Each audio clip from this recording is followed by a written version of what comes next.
덜 나와도 이제 통과되지 않을 건데, 이걸 보면서 이제 미국의 민주주의가 어떻게 작동되는가라는 부분들을 생생하게 볼 수 있었기 때문에 이제 오늘도 이 부분과 관련해 가지고 좀 숨겨진 이야기들, 이제 마지막에 218대 214로 이렇게 여러분들 트럼프 대통령의 최대 역점 사업이 통과된 거죠.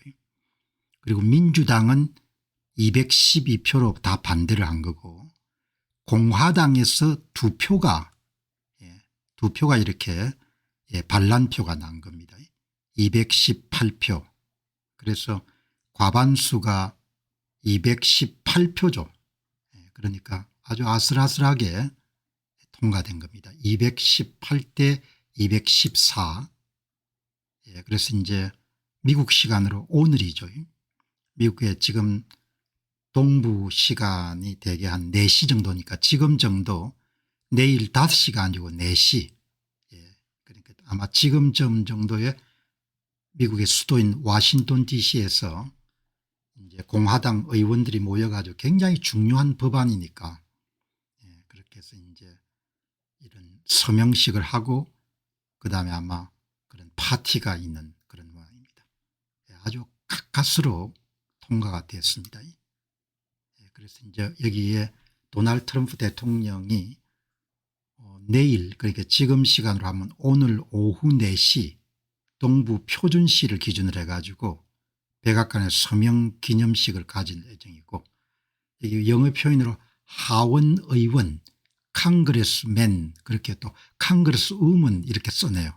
하원 의원, 하원 그런 여성분들이 함께 참가하는 그런 모임을 하겠습니다. 그렇게 하고, 이번에 가장 이제 큰 역할을 한 것은 미국의 다수당이 하원 의장을 맡지 않습니까?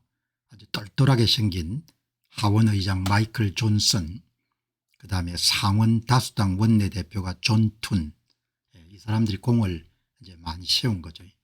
그렇게 해서 이제 통과가 됐는데, 이제 오늘 이게 워낙 큰 사건이기 때문에 월스트리트저널의 일면 톱 기사가 여러 개의 기사로 나눠 가지고 이번 그 메가빌 대규모 감세와 미국의 그런 저소득층에게 제공되는 의료 혜택, 메디케이드와 푸스탬프에 관한 과감한 재정 지출 삭감, 이걸 포함하는 이 메가빌에 대한 그런 기사들이 많이 나와 있기 때문에 오늘 제가 어제도 다뤘지만 너무나 흥미진진한 그런 일이기 때문에 한번 보도록 하겠습니다.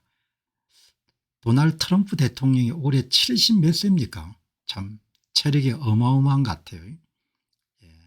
그래서 이제 뭐 이 반대자들을 계속 설득해야 되니까 미국 민주주의가 어떻게 작동되는가를 생생하게 볼 수 있기 때문에 이제 오늘 이 시간에는 트럼프 대통령이 어떻게 개입해 가지고 설득을 해서 3표 반대가 나오면 이제 하원에서 부결이 되는데 2표 반대가 나오도록, 그리고 반대를 한 사람들을 트럼프 대통령이 어떻게 처리하는지, 이런 부분을 오늘 한번 살펴보도록 하겠습니다.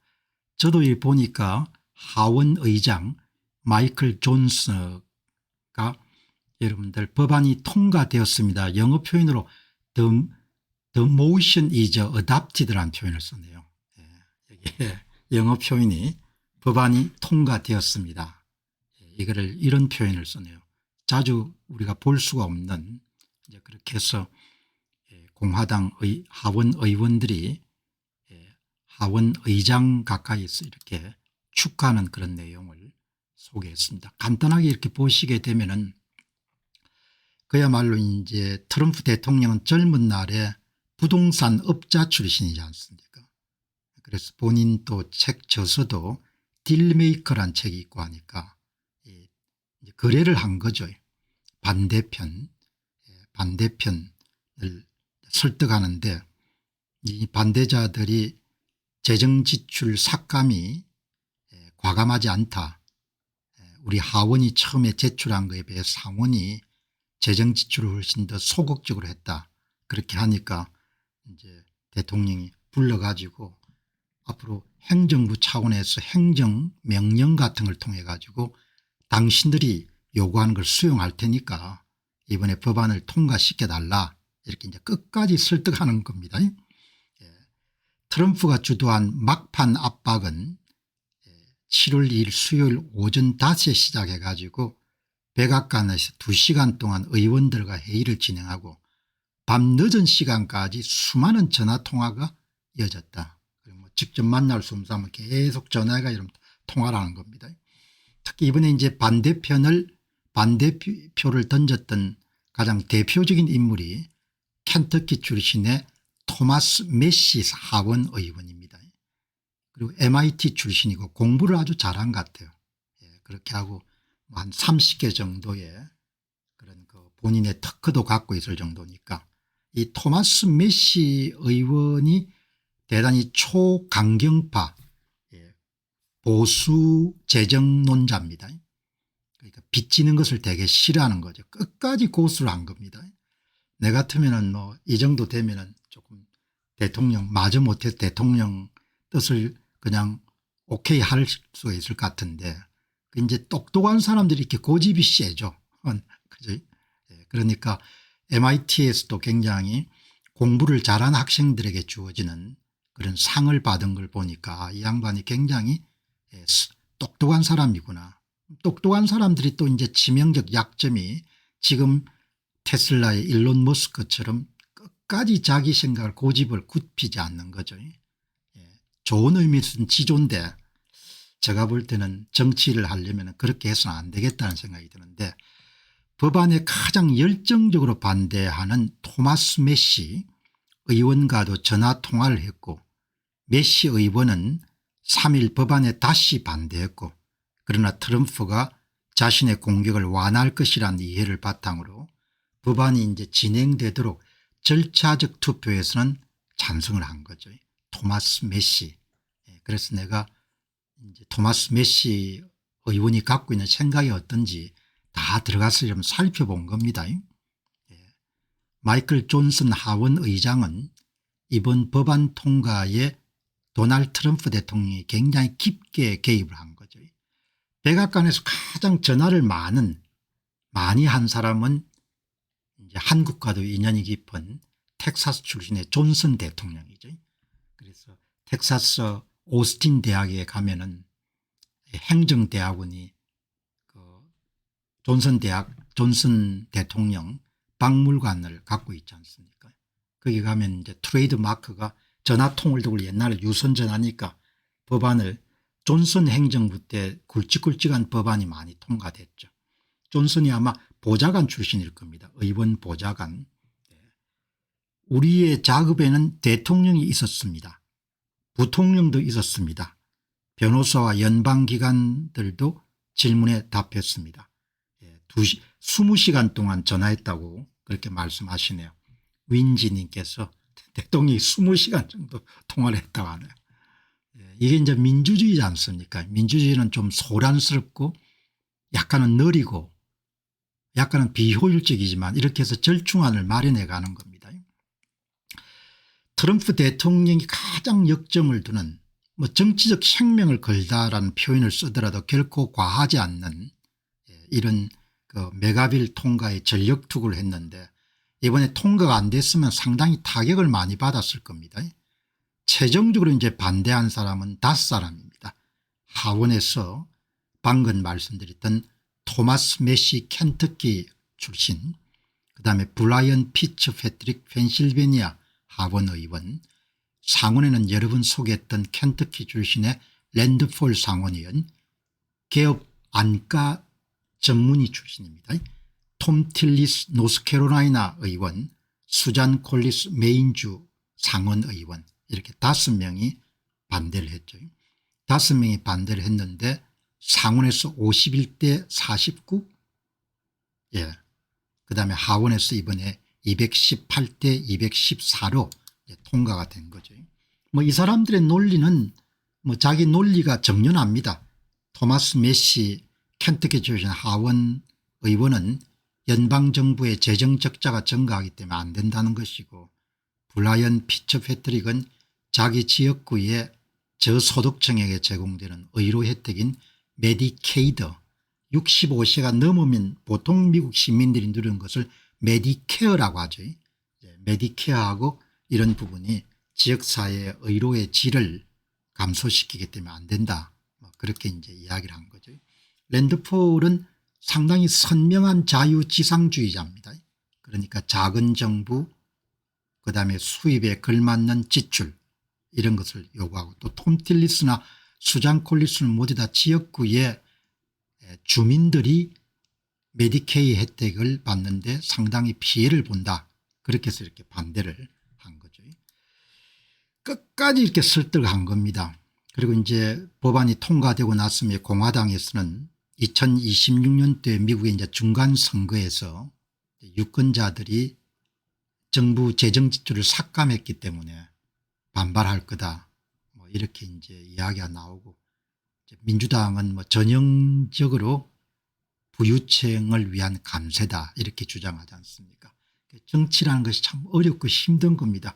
수많은 그런 이해 당사자들의 의견을 충족을 시켜야 되니까.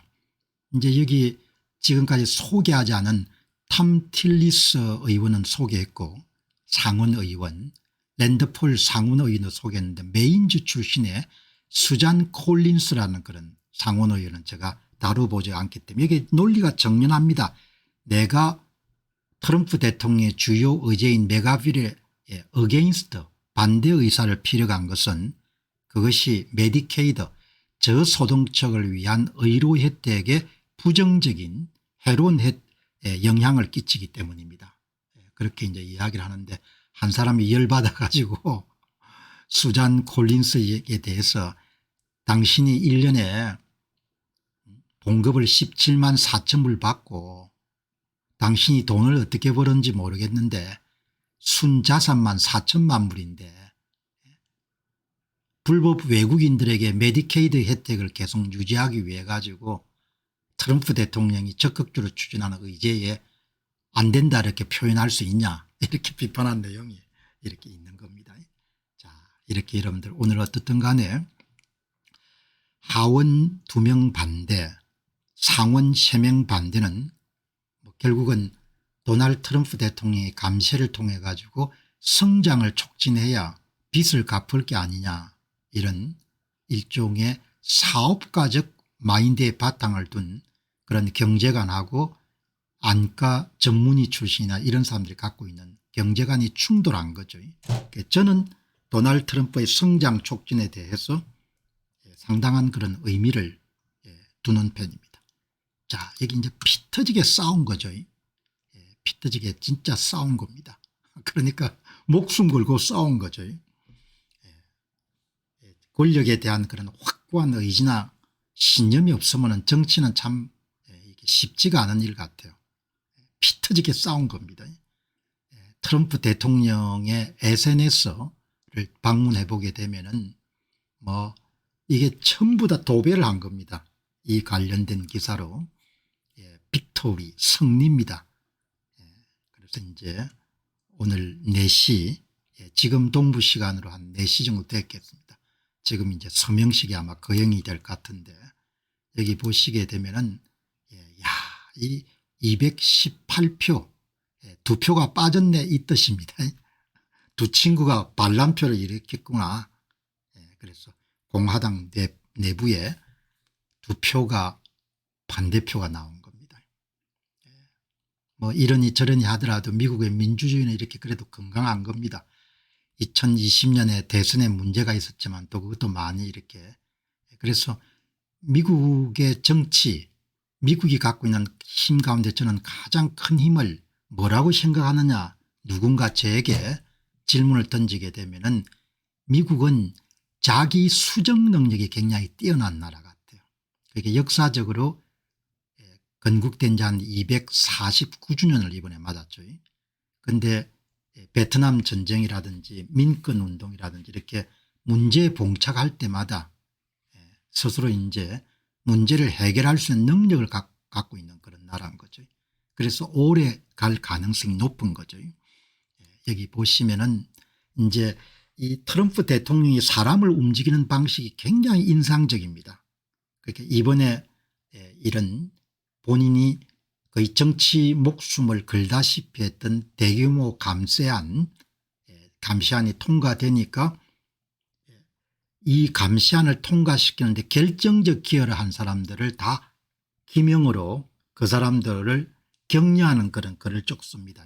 첫 번째는 스캇 벤선트 재무장관, 그다음에는 상원 원내 다수당 대표 존 튠 이렇게 이야기를 합니다.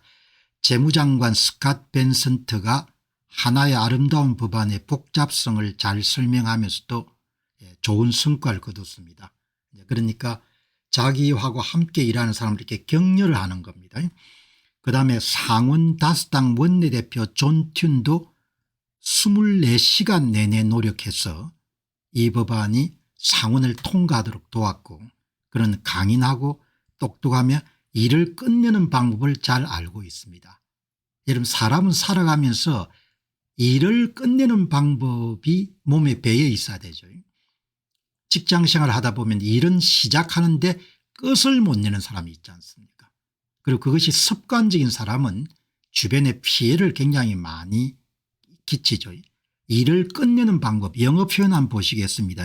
예, get the job done이라고 표현하네요. get the job done, get it done 이렇게 하는 거네요. 그죠? 일을 확실히 끝내는 방법을 how to get the job done.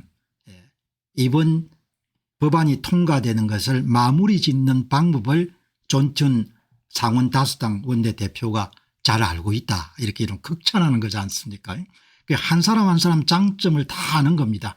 그다음에 이제 누구와 함께 이런 공을 돌리는 거 하니까 똘똘하게 생긴 마이클 존슨 하원 의장, 하원 의장, 그다음에 루이지애나에 또 이름들이 보니까 하원 의장 바로 밑에 원내대표 자리가 당 서열이 높은 바입니다. 원내대표. 이 원내대표가 스티브 스켈리스라는 사람이네요. 원내대표. 영어 표현으로는 하우스 머조리티 리더라고 이렇게 부르네요. 우리나라처럼 원내대표 제도가 있는 겁니다. 자, 하원 의장 마이클 존슨은 이 얼마나 여러분들 본인이 이렇게 여러분들 자부심을 갖도록 만드는 겁니까? 그는 뛰어난 힘과 지혜를 가지고 있고 역사상 가장 성공적인 하원 의장 가운데 한 사람이며 어쩌면 최고일지도 모릅니다. 마이클 존슨 하원 의장이 지금 나이가 얼마 안 됐을 건데 어마어마한 극찬을 받은 겁니다. 역사상 가장 성공적인 하원 의장 중 한 명이고 어쩌면 최고일지도 모릅니다. 영어 표현 한번 보시죠. 어마어마한 극자입니다.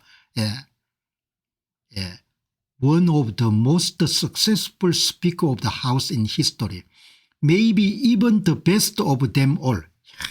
여러분들 얼마나 이런 극찬을 하는 겁니까? 그러니까 뭐 그냥 충성파가 될 수밖에 없는 겁니다. 그다음에 이런 하원 원내대표를, 공화당 원내대표를 하우스 머졸리티 리더라고 그렇게 써내요. 그렇게 해서 아주 스티브는 전사입니다. 얼마나 멋집니까? 사람이 그 지적 능력을 어떻게 판단하는 거 아니야. 한 가지 수단이 그 양반이 쓰는 언어 능력을 보면 되거든요. 언어 능력. 그 언어를 쓸 때 비유법이란 이런 걸 쓰게 되면은 그 양반의 지적 능력이나 지적인 토대를 확인할 수 있는데 이 트럼프 대통령은 상당히 훈련을 잘 받은 사람입니다. 모든 사람에 그에 맞는 칭송을 주는 겁니다. 스티브는 전사입니다.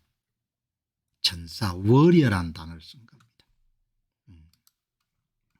그러니까 트럼프 대통령이 정신 나간 사람이라 생각한 것은 지적인 성실성이 없는 거죠. 이렇게 보면은 딱 그 양반을 어느 정도 이해를 할 수 있는 겁니다. 보통 사람이 아닌 겁니다. 스티브는 전사입니다. 이렇게 표현하지 않습니까?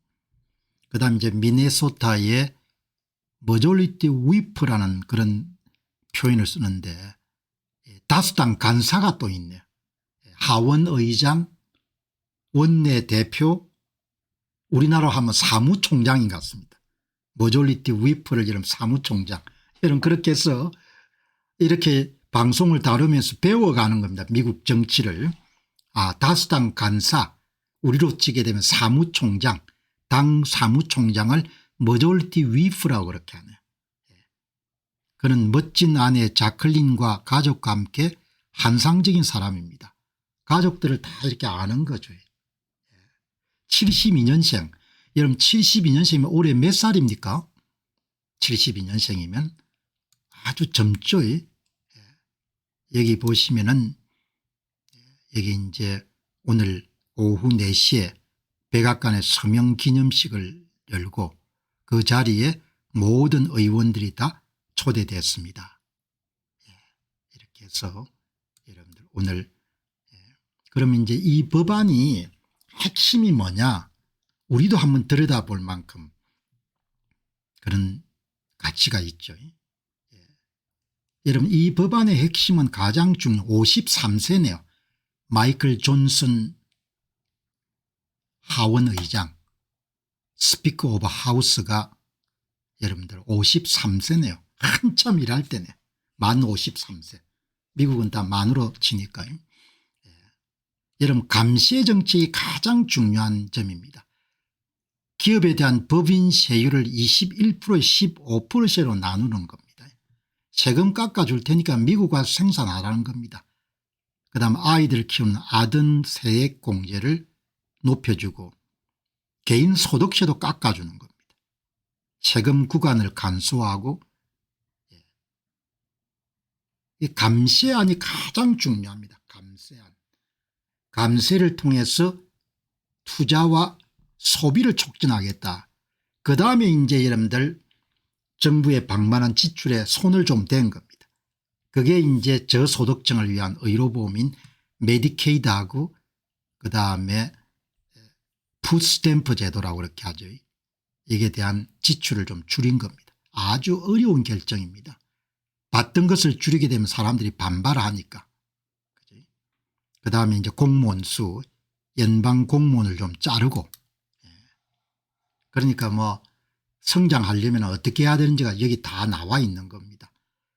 그다음 미국에 생산하는 제품에 대해서는 세제 혜택을 제공하고 또 미국에서 나가서 여러분들 사업을 하는 것은 해외 이전 벌금을 물리고 이렇게 해서 규제를 좀 철폐하고 이런 식으로 여러분들 그러니까 가장 중심은 연방 재정 지출에 손을 좀 대고 가장 중요한 것은 세금을 깎아 여러분들 성장을 촉진하는 쪽으로 방향을 잡은 겁니다.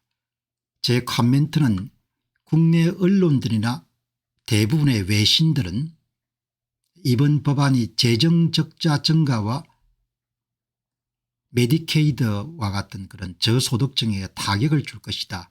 그렇게 부정적인 면을 부각을 시키는 거죠. 한국 신문들도 전부 다 그런 겁니다. 그러나 트럼프 대통령이 초점을 맞춘 성장에 초점을 맞춰가 이런 보도하는 그런 언론사는 대단히 소수인 것 같다. 저는 성장 촉진책에 상당히 긍정적인 그런 점수를 주는 쪽에 속합니다. 자, 다음 여러분들 이번 감세 법안에 대한 도널드 트럼프 대통령의 경제관을 한번 보시게 되면 오늘 이 월스트리트 저널의 톱 뉴스 가운데 두 번째 뉴스가 이 투자자들 월스트리트에 있는 투자자들이 어떤 걱정을 갖고 있는가라는 부분을 잘 담아내고 있습니다. 원래 여러분들 보시면은 대학 교수나 이런 전문가들 그리고 투자자들은 좀 걱정이 많습니다. 그래서 대개 통념을 벗어난 그런 정책이 나오면 일단 반대하고 봅니다. 일단 반대하고 봅니다. 그리고 그런 정책이 보통 사람들의 생각하고 좀 동떨어지게 되면 무조건 반대합니다. 그 내용을 다뤘는데 미국 경제를 좀 이해하고 또 미국에 투자하시는 분들이 좀 이해하면 좋을 내용들이 들어있기 때문에 이 사람이 이제 마이클 존슨이죠. 마이클 존슨. 이렇게 해서 이제 서로 축하하는 그런 내용이 나오는데 일단 여기 미국의 재정 적자가 근래 참 많아진 게 사실입니다. 이게 국내 총생산 GDP에서 연방정부의 부채 규모가 몇 퍼센트를 차지하냐. 2010년까지만 하더라 40%였는데 지금은 거의 100% 육박하는 겁니다. 그 빚이 많이 늘어난 건 사실입니다.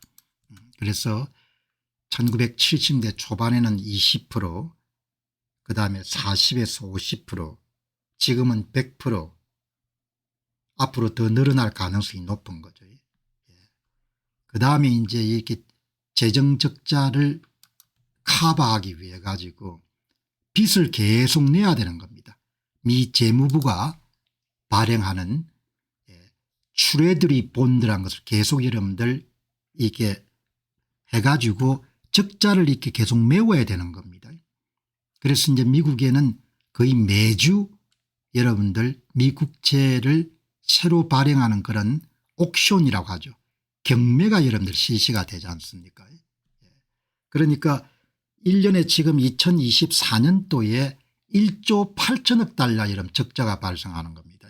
그러면 약 2600에 700조 정도의 적자가 발생합니다. 그러니까 세금 수입에 비해서 지출이 2500 한국 돈으로 2500조 정도 적자가 발생하게 되면 그 적자 부분만큼을 국채를 발행해 가지고 여러분들 조달하는 겁니다. 그러니까 문제가 있는 것은 사실인 거죠.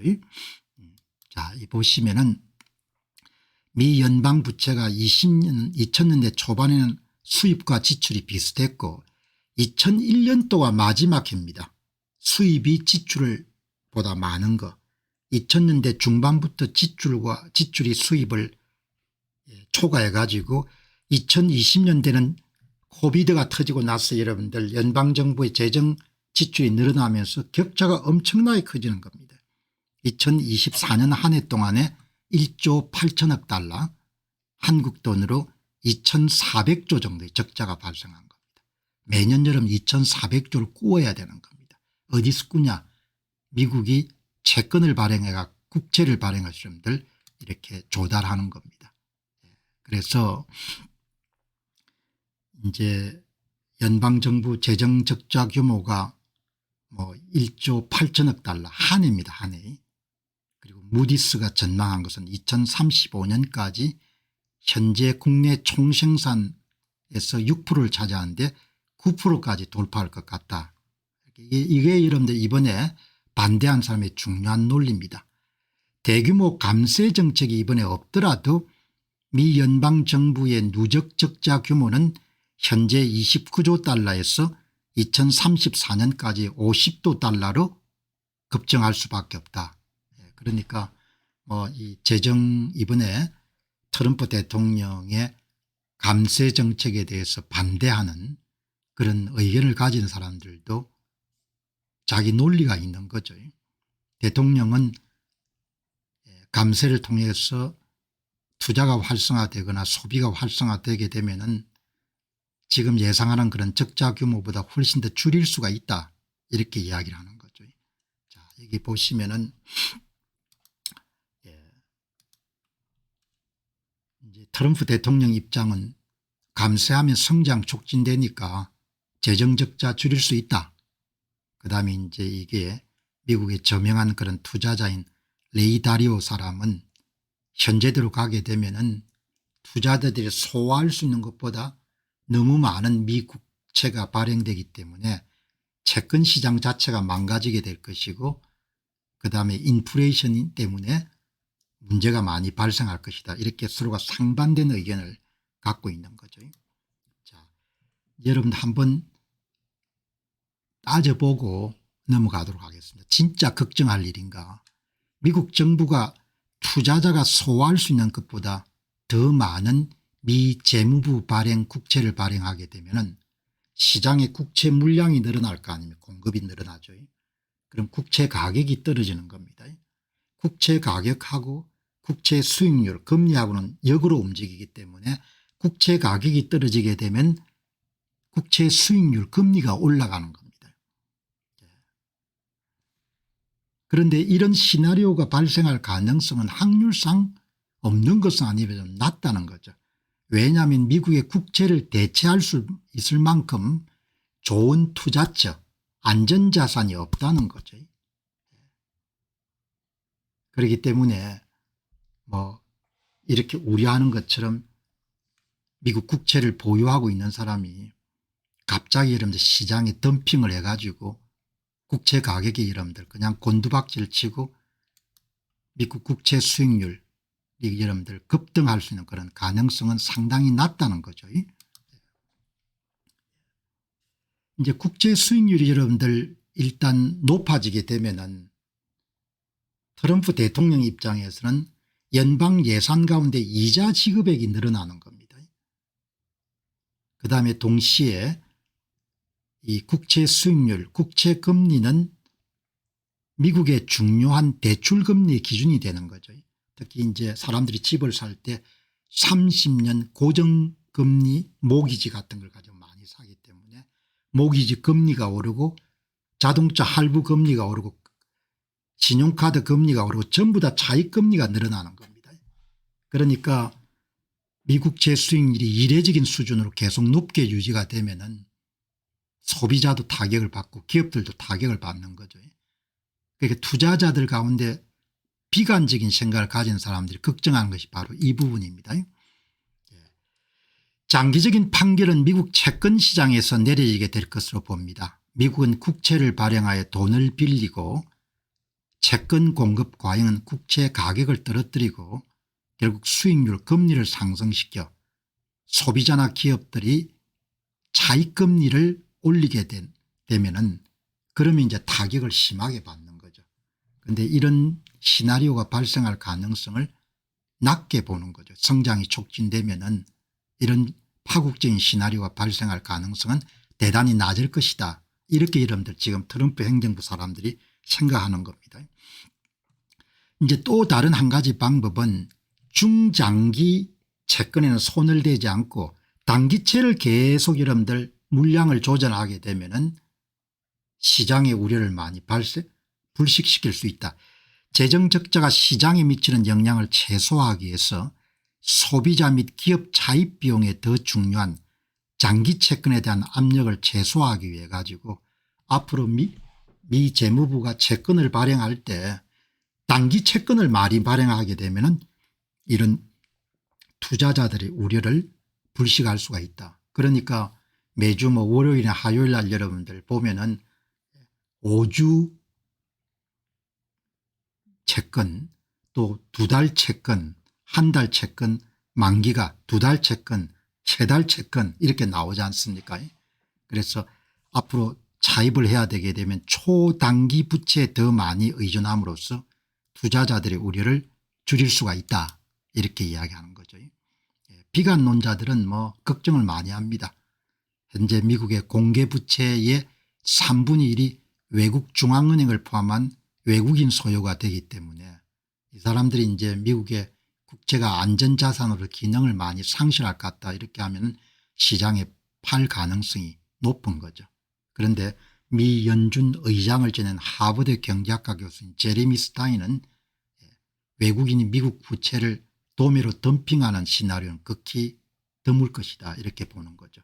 그리고 지금 이제 한참 많은 인기를 끌고 있는 달러와 표시 스테이블 코인 테드하고 서클 USDT USDC 뭐 이런 거가 이름 다 뭐죠.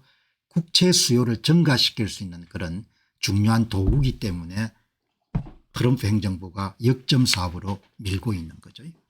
자, 이렇게 이제 보시면은 미국 국채 발행량이나 보유량에 대한 이런저런 걱정이 있을 수 있지만 미국 국채를 대신할 수 있는 안전자산이 뭐가 있을까 그렇게 하면 딱히 여러분들 아이디어가 떠오르지 않는다는 거죠. 그래서 이번 감시안에 대해서 월가의 저명한 투자자들 가운데서 강력한 반대를 피력하는 사람도 있지만 그러나 한번 지켜볼 필요가 있겠다.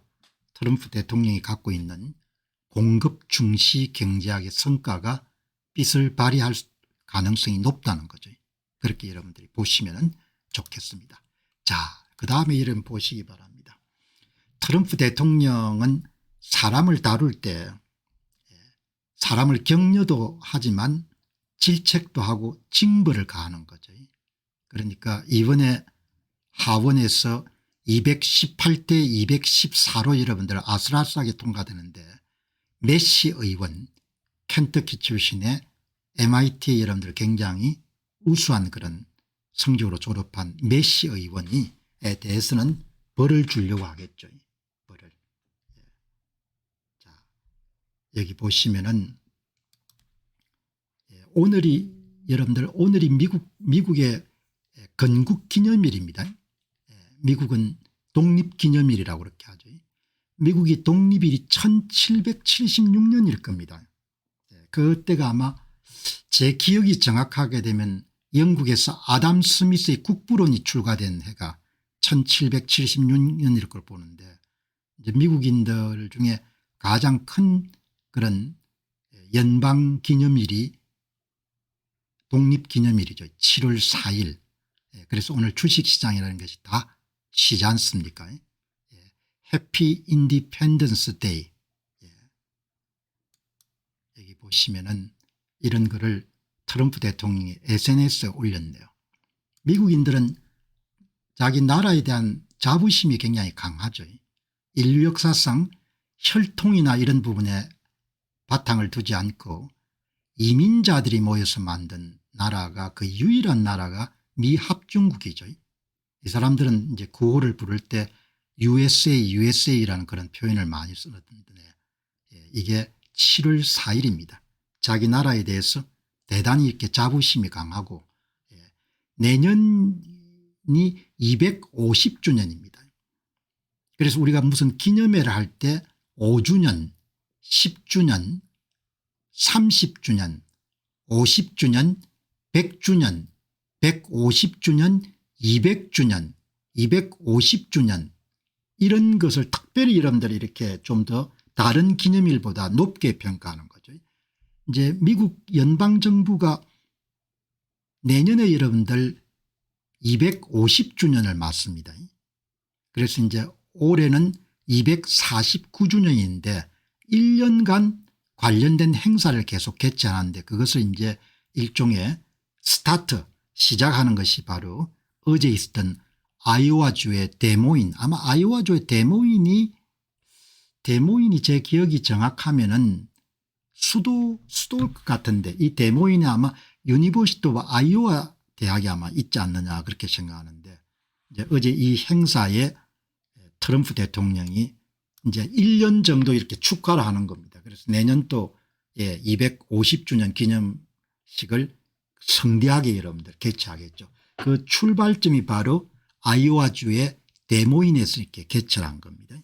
그 모임에 땡큐 아이오와 어제 이제 에어포스 원을 타고 워싱턴 DC에서 아이오와 데모인을 방문해 가지고 대중역을 한 겁니다. 여기 보시면은 이게 이제 아메리카 250 이렇게 여러분들 이 뭐 백인 뭐 흑인 아시아계인 대통령 이렇게 다 모여 가지고 나라를 만든 겁니다. 그러니까 역사적으로 미국과 같은 나라는 없었죠. 250주년. 그래서 올해 이제 249주년부터 시작해 가지고 내년 또 250주년까지 전국적인 차원에서의 미합중국 250주년 독립기념일을 축하하기 위한 그 모임이 249주년 아이오와주 데모인에서 시작이 되는 겁니다. 이거를 여러분들 어제 이제 이렇게 행사를 다 하는 내용을 보시게 되면은 영어 표현이 아주 멋있습니다. 여기 보시면은 오늘 저녁 우리는 아메리카 250 우리의 유산과 깃발 그리고 영광스러운 미국의 자유를 기념하는 거창하고 1년간의 전국적인 행사를 공식적으로 시작합니다. 1년간 여러분들 그 행사를 기획해 가지고 애국심을 고양하고 국가적 단합을 여러분 촉진하기 위해서 이렇게 아이오와에서 이제 시작이 되는 겁니다. 그러면 이제 미국이 50개 주로 구성되어 있기 때문에 돌아가면서 행사들이 다 있겠죠. 이렇게 해서 여러분들 미국은 대단히 자유분방한 나라처럼 보이지만 이 의식이나 의례 같은 것이 굉장히 엄격하고 절제적인 겁니다. 그러니까 예를 들면 대학에서도 여러분들 자유분방하게 지내던 그런 학부생들이 직장을 잡는 잡 마켓에 들어갈 때는 사람들이 표변할 정도로 정장을 입고 여러분들 그렇게 다 완전히 달라지게 되는 거죠. 그러니까 자유분방하지만 또 다른 하나는 전통과 규율과 격식을 지키는 것이 엄격하게 여러분들 구분이 되어 있는 거죠. 그래서 의상이 평소에는 굉장히 자유롭지만 특정 모임에 갈 때는 항상 드레스 코드를 확인해야 되지 않습니까? 정장을 입어야 되는 모임인지. 그 미국은 참 대단한 겁니다. 이 나라 자체가 저는 젊은 날 이 나라에서 공부를 하면서 야, 이 나라가 참 대단한 나라구나. 그리고 그 이후에 30년 40년 이 나라를 보면서 특별한 점이 있는 겁니다. 특별한 점이. 그래서 여러분들 이 행사도 250주년을 1년 동안 축하하는 겁니다. 물론 나라가 여러분들 크니까 그렇게 하겠지만 그래도 이것도 딱 여러분들 의식을 아이오와주와 대모인에 시작을 해가지고 거기서 스타트가 돼가 이런 그다음에 주별로 다 돌아가면서 행사를 할 거라고요. 그렇게 해서 자기 나라가 독립한 것을 그렇게 축하하는 겁니다. 여러분 오늘 소개해 드렸지만 사실 많은 한국인들이 미국에서 공부하자면 미국을 잘 모릅니다. 학교만 있다가 여러분 공부하고 대부분 다 돌아오기 때문에. 그래서 이 방송이 미국을 제대로 이해하는 데도 크게 저는 도움이 될 거라고 보죠. 오늘 제가 우리 문제가 아니지만 미국의 메가빌이 통과되는 과정에 하원 상원이 어떤 갈등을 겪는가를 소개한 것도 미국의 민주주의가 어떻게 작동되는가라는 부분에 대한 안목을 크게 넓혀줄 수 있는 그런 내용들인 겁니다. 여기 이제 그 내용을 한 분이 간단하게 이런 요약해서 올린 것을 트럼프 대통령이 다시 여러분들 자기 SNS에 포스팅을 한 겁니다. 미국 대통령으로서 여기서 지금 즉시 선언하건대 미국은 절대 어떤 방식 어떤 형태로도 공산주의자가 될 수 없으며 뉴욕 시장도 그것에 포함이 됩니다. 많은 여러분들 미국의 중산층들 건강한 양식과 상식을 가진 사람들은 미국의 주류 언론들이나 한국의 주류 언론들이 트럼프 대통령을 폄하하고 나쁜 이미지를 더 씌우기 노력하지만 이렇게 상식적인 이야기를 직설적으로 하기 때문에 찬성을 표현하고 좋아하는 겁니다. 여기 보시면은 그다음 제가 이제 오늘 왜 이 이야기를 드리느냐 그 일정을 마치고 비행기를 타고 워싱턴 DC로 돌아오는 그 과정에 또 글을 올리는 겁니다. I'm on Air Force One traveling back to Washington from the great state of Iowa. 여러분 그냥 아이오와라고 표현 안 하지 않습니까? great state of Iowa. 아이오와 여러분들 주에 사는 시민들이 얼마나 기분 좋았겠습니까? great state of Iowa거든요. 아이오와가 이런 평원에 옥수수밭이 많은 곳이지 않습니까? The great state of Iowa라고 이렇게 뭡니까? 높여주는 겁니다. 타고난 정신입니다. 이 글을 여러분들 비행기를 타고 오면서 자기 내각에서 헌신하는 사람들을 다시 또 격려하기 위해서 글을 쓴 겁니다. Our wonderful and talented 멋지고 재능 있는 우리 여러분들 장관들 소개하겠습니다. 이렇게 나오는 겁니다. 그러니까 이걸 보고 야 이분은 타고난 동기부여자구나. 비행기를 타고 여러분들 피곤하기도 할 건데 비행기 타고 오면서 여러분들 자기 내각을 다 소개합니다.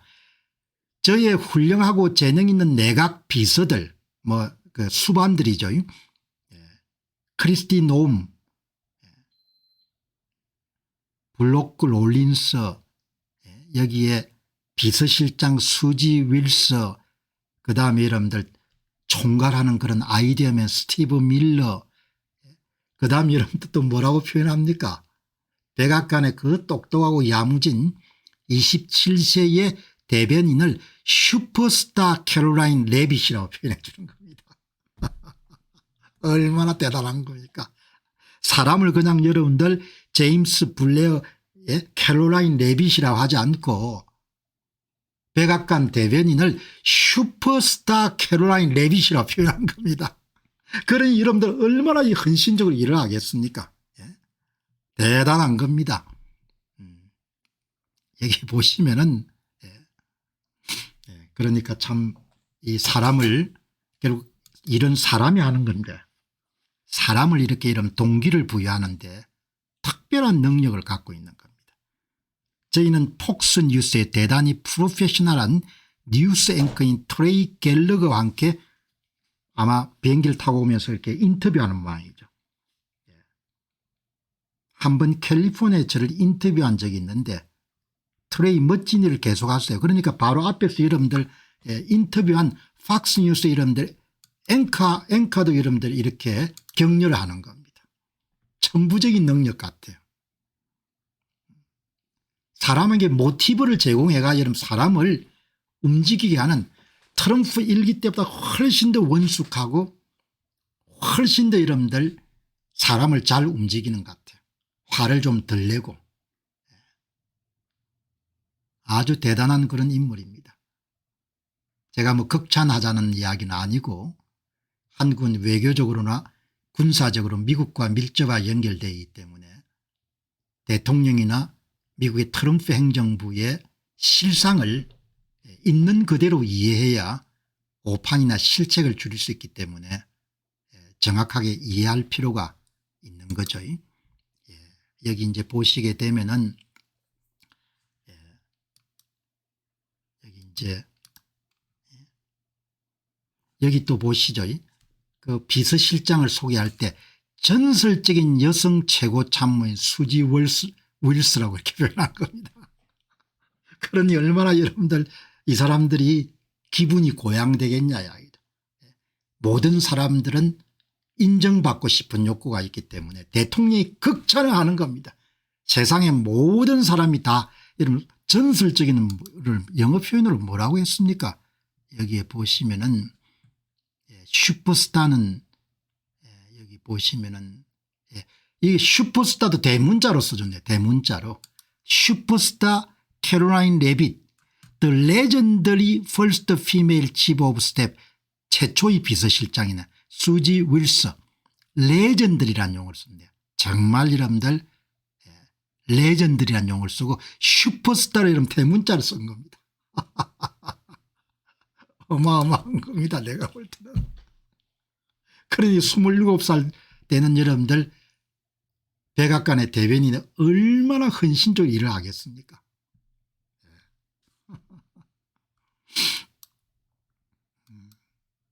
자, 이제 트럼프 대통령은 이렇게 칭찬도 하지만 끝까지 자기 의제에 방해를 한 하원 두 명을 처리하겠죠. 그건 토마스 메시가 다시 여러분들 의원이 될 수 없을 겁니다. 이게 확실하게 보여주는 겁니다. 대충 넘어가는 법이 없는 겁니다. 도널드 트럼프는 확실히 밟을 때는 밟는 겁니다. 그냥 여러분 허물쩍하고 허우대가 멀쩡했으면 절대 이 마당에 살아남을 수가 없는 겁니다. 죽일 때는 확실히 죽여야 되는 겁니다. 토마스 메시는 죽이겠죠. 이게 도널드 트럼프가 갖고 있는 특성인 겁니다. 칼이 있을 때 칼을 써야 될 때 모가지를 쳐야 되는 겁니다.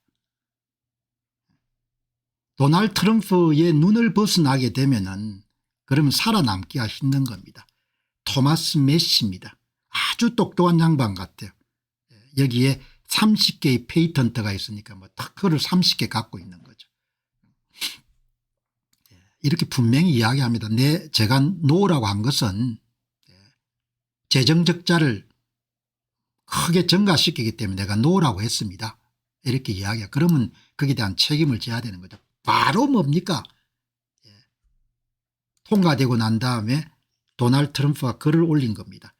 켄터키 하원 의원 선거구에 공화당 프라이머리 풀 썸머리 여론조사기관 이름 조사한 것을 그대로 공개한 겁니다. 다시 네 하원 의원 될 수 없다 이야기죠. 이걸 공개한 겁니다.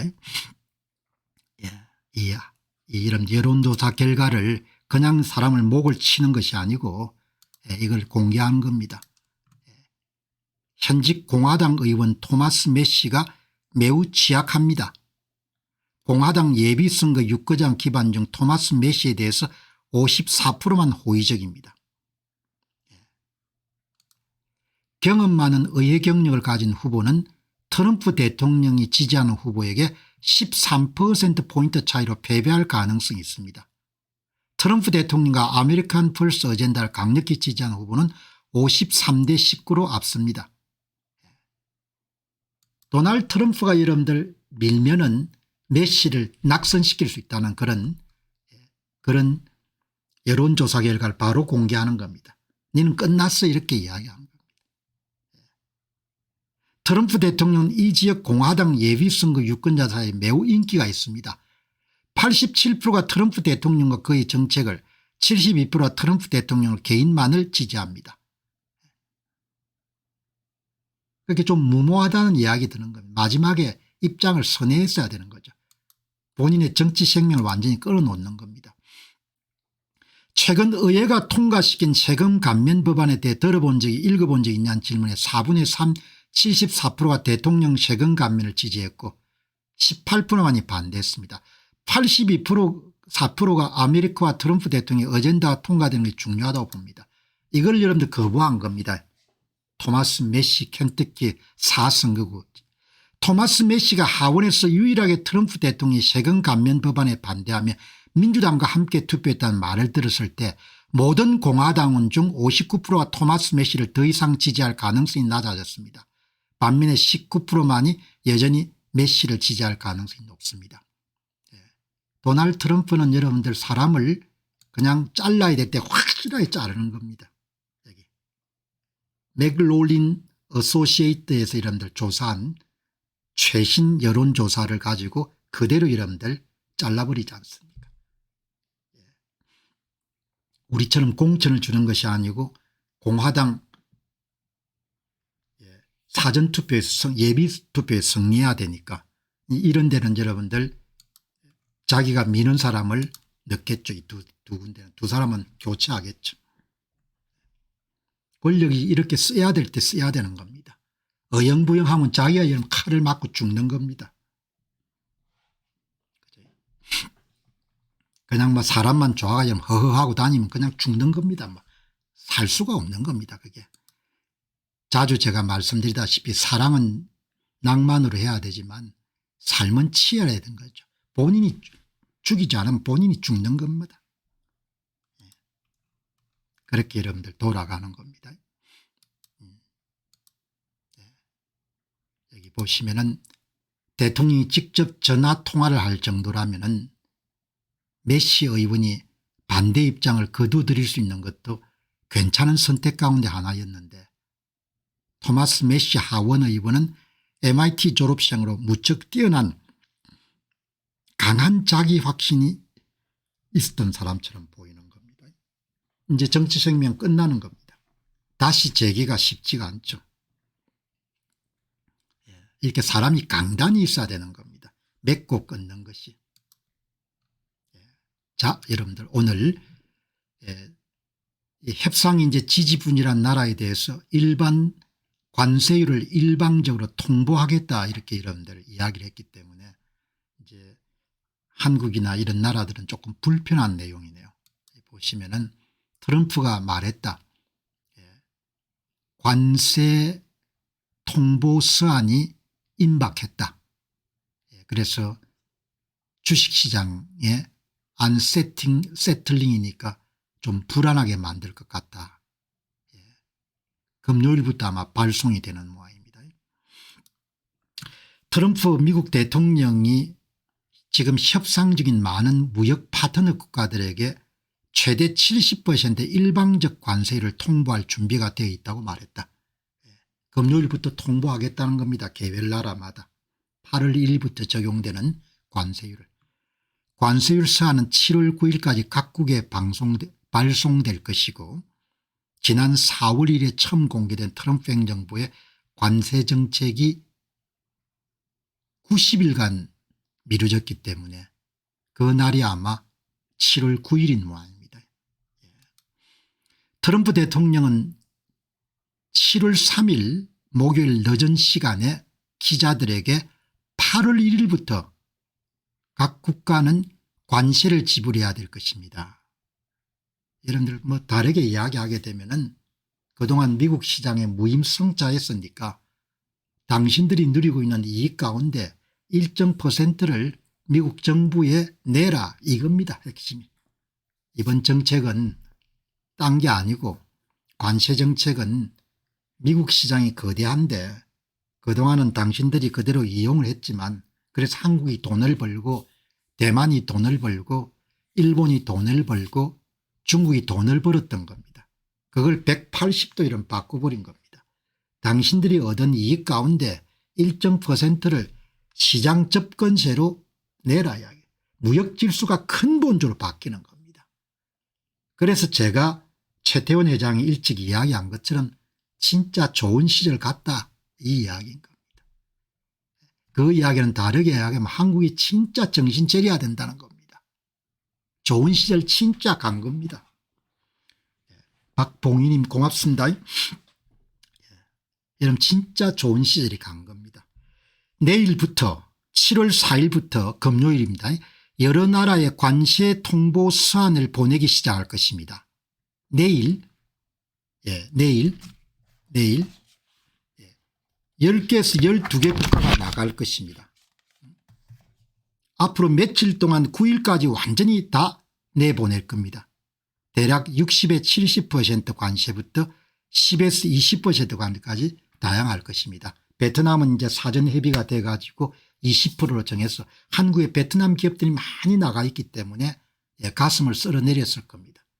그러나 본인들이 누리고 있던 마진 가운데 일정 퍼센트를 미국 정부에 내는 겁니다. 뭐 힘을 갖고 있는 자가 규칙을 정하는 거니까 뭐 자유무역협정에 뭐 위반되고 소용없는 겁니다. 한국이 타격이 클 겁니다. 왜냐하면 마진이 그렇게 크지 않은 산업들이 많기 때문에.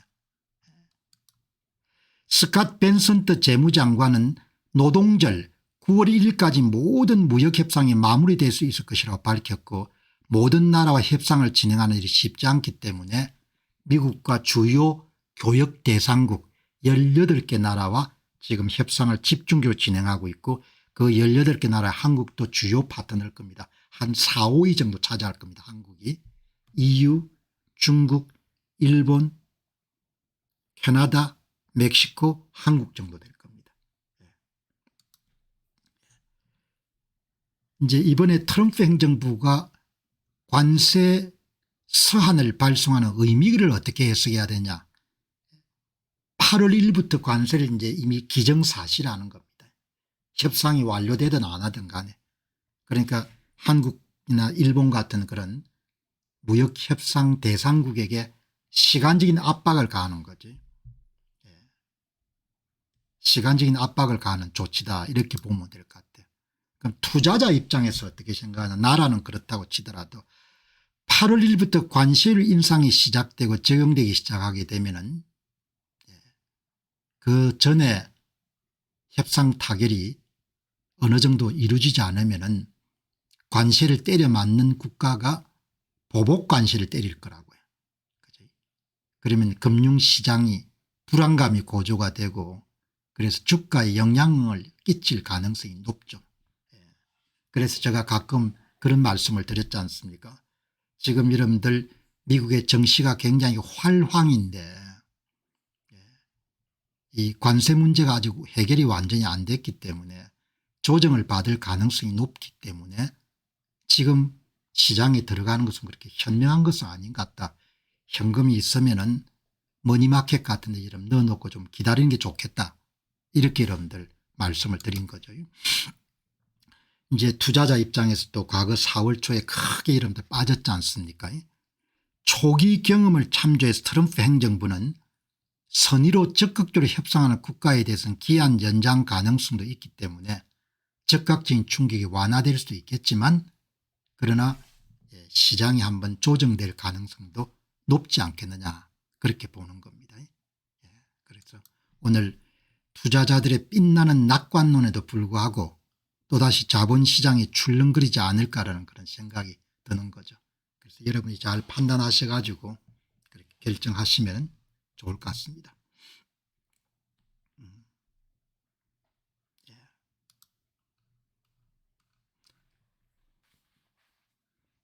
오늘 박부애노님께서 전시작전권 환수는 이미 미국에 타진이 있었던 것 같습니다.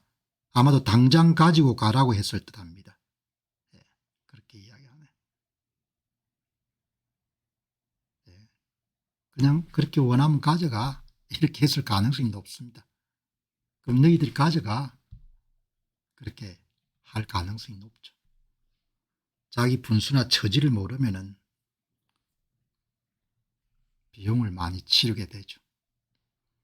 자, 여러분 오늘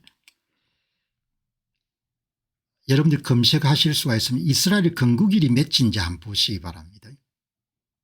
두 나라가 1948년도에 건국을 했죠.